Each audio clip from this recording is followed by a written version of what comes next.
Haya wapendwa, habari zenu kwanza. Tuendelee kufunguana macho juu ya Wapalestina. Nitakupa mfano wa sisi wa Tanzania. Zamani hapa Tanzania kulikuwa hakuna nchi inaitwa Tanzania wala Tanganyika. Ila kulikuwa kuna himaya ndogo ndogo za sisi wenyewe. Na babu zangu mimi walikuwa kwenye himaya huko Kilimanjaro. Kwa kulikuwa hakuna mtu anaitwa Mtanzania wala Mtanganyika. Pale Mashariki ya Kati hivyo hivyo. Zamani kulikuwa hakuna mtu anaitwa Mpalestina, lakini kulikuwa kuna himaya ndogo ndogo za Wakaanani, himaya wa Filisti na himaya mbili za Wayahudi. Walikuwa nao, moja inaitwa Israeli, wakajitenga, kukatoka himaya mbili, moja ikaitwa Juda, nyingine ikaendelea kuitwa Israeli. Kwa hiyo wakazi wa pale walikuwa wanaitwa kutokana na eneo la himaya yao.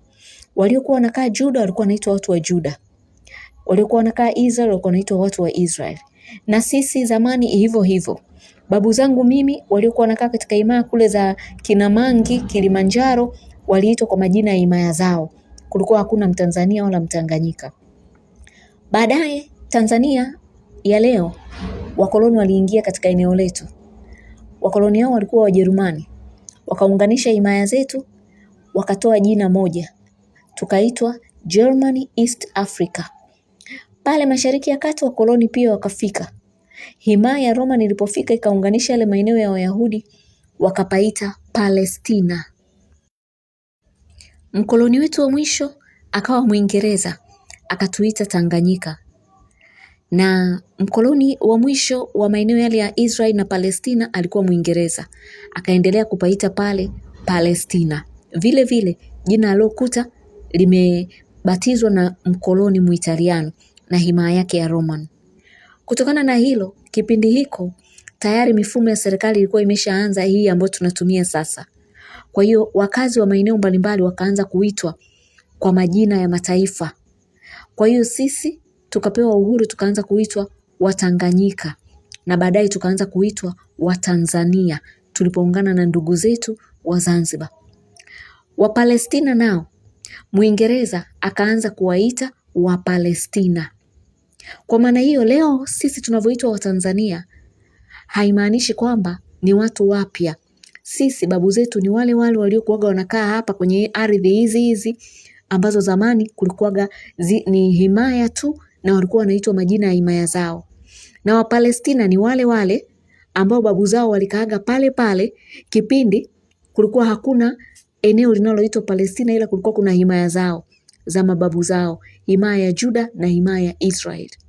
Sijui mnakuwa umenielewa mpaka hapo na maanisha nini? Na maanisha kwamba Wapalestina hawajawahi kukimbia katika ardhi zao.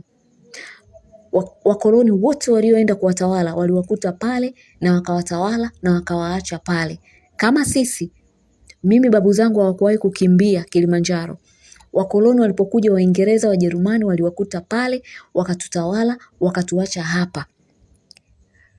Kutokana na hilo, mimi hata kama leo ninaitwa Mtanzania, lakini bado mimi babu zangu na bibi zangu ndo wale wale walikuwa wakiishi hapa kabla hapajaitwa Tanzania wala Tanganyika.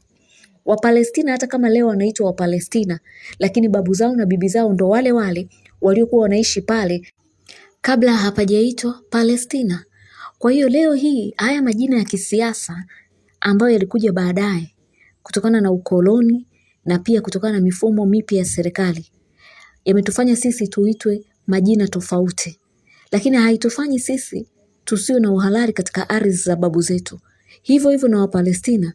Leo hii Mwingereza kuwaita Wapalestina baada ya vita kuu ya kwanza ya dunia hakuwafanyi wao kutokuwa na uhalali wa ardhi za babu zao hapo wanapopakalia. Jerusalemu ya Wapalestina, Bethlehem ya Wapalestina, sijui Haifa ya Wapalestina, Tel Aviv ya Wapalestina. Pale ile ardhi ni ya watu ambao leo kisiasa wanaitwa Wapalestina, lakini haiwafanyi kwamba ibadilike kwamba babu zao hawakuishi pale. Babu zao waliishi pale na hawakuwahi kukimbia, ndio maana wapo pale. Fikiria, mimi leo babu zangu najua waliishi Uchagani toka zama za kale. Hata kama zamani wao hawakuitwa Watanzania. Leo najua ninaitwa Mtanzania kisiasa kwa sababu ya mifumo mipya ya serikali.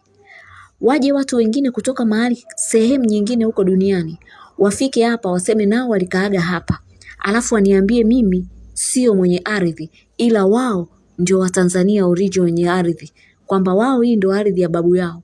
Alafu mimi ambaye nilikuwepo hapa hapa na babu zangu walikuwepo hapa hapa, waniambie mimi sio mwenye ardhi, kwamba kwa sababu sasa hivi ninaitwa Mtanzania, kwamba wao ndio wenye ardhi, kwamba zamani wao paliitwa himaya labda za Kichaga huko au himaya gani.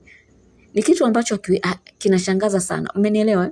Yaani kwa nini tumwamini mtu aliyetoka maeneo mengine akarudi akasema hapa ni kwetu, alafu tuache kumwamini mtu aliyekuwepo pale pale miaka na miaka, kizazi na kizazi. Hivi ndivyo Wapalestina wanavyovunjiwa haki zao. Wao babu zao na babu zao waliishi pale, himaya zote zilikuja zikawakuta pale. Kwa nini tusiwaamini wao kwamba ndio wenye nchi? Kwa nini tuwaamini waliotoka Ulaya mwaka 48 na kuhamia pale? Kwa hiyo ni kitu ambacho kila mtu angekikataa, hata mimi ningekataa, kwamba atoke mtu mwingine kule aniambie wewe sio Mtanzania, kwamba sisi babu zetu ndo waliishigi kwenye himaya za hapa zamani, wakati wao wametoka mataifa mengine. Mimi nilioko hapa hapa niambiwe sio kwetu, ni kitu ambacho hakiwezekani. Eti kisa sasa hivi panaitwa Tanzania, ni kitu ambacho mimi hapa ninaitwa Robin Rachel na hii hapa ni Robin Tanzania Global.